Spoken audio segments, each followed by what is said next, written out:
Sebenarnya kalau boleh sedikit sumbang saya mengatakan ya, sebenarnya yang namanya Jalan Apung ini dalam konotasi pengelolaan ikan ya, sebenarnya saya yang dulu di Haranggaul ini dulu tahun 88 kolam air deras ya, kolam air deras di Tangga Batu ini ya.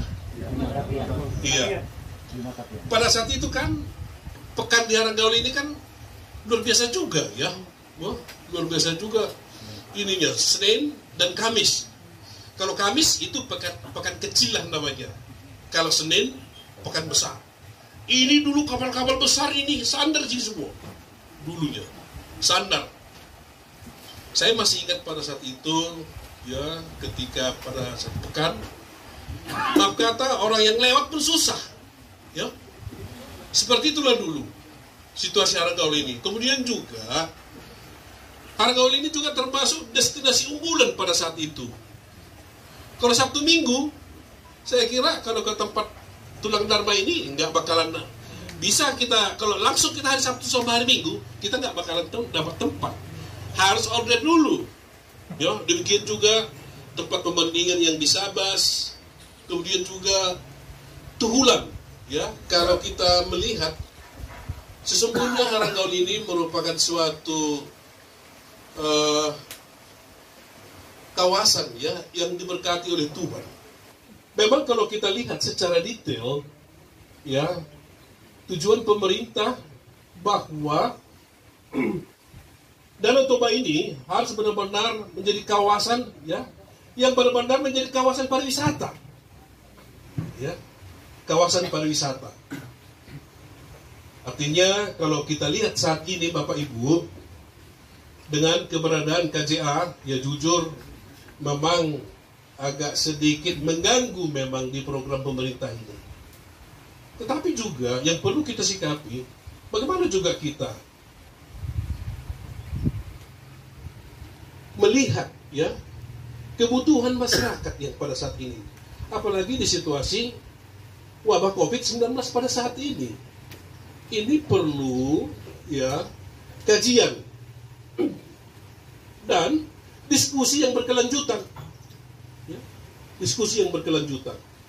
Saya juga tidak mau masyarakat saya dengan adanya program ini terzalimi juga. Ya, terzalimi juga kebutuhannya. Karena juga termasuk ya kajian ini termasuk kebutuhan pokok.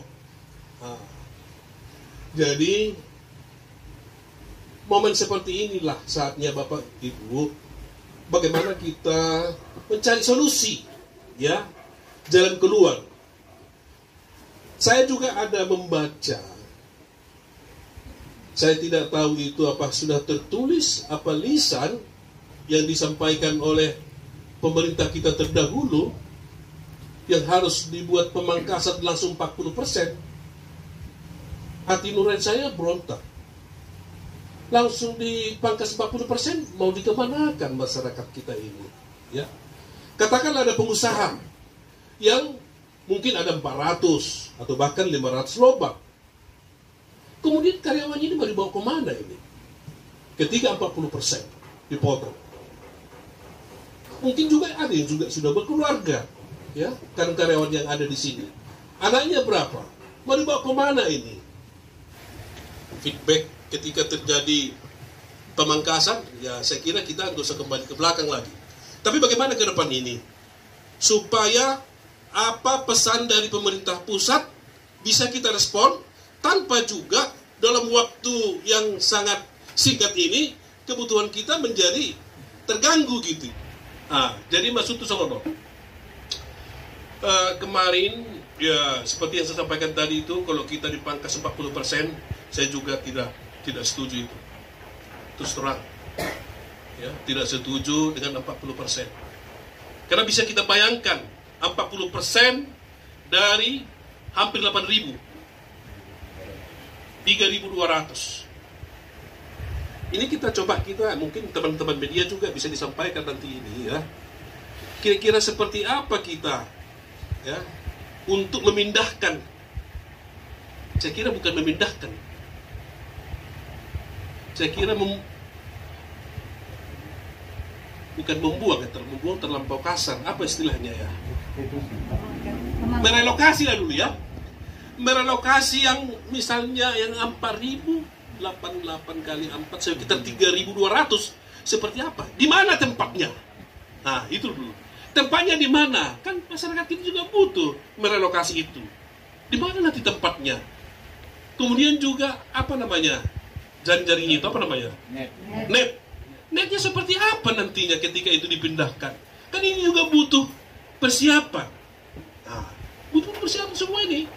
Jadi gini, jadi saya selaku pemerintah, ya, Bupati Kabupaten Simalungun, saya kira kita ambil jalan tengahnya saja lah, ya. Saya kira ambil jalan tengahnya, mungkin bisa ditulis oleh Pak Camat, Ibu Camat.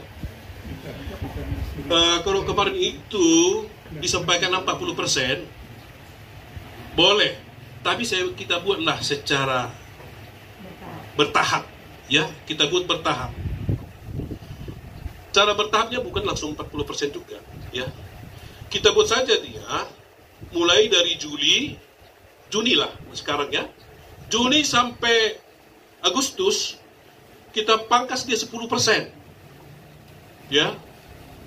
Kemudian dari Agustus sampai Desember kita pangkas lagi di 10%. Jadi saya kira akumulasi dari 20% ini sampai Desember, kita mungkin sudah bisa membuat persiapan-persiapan untuk alih profesi yang lain. Jujur saja Bapak Ibu, kalau terkait ganti rugi,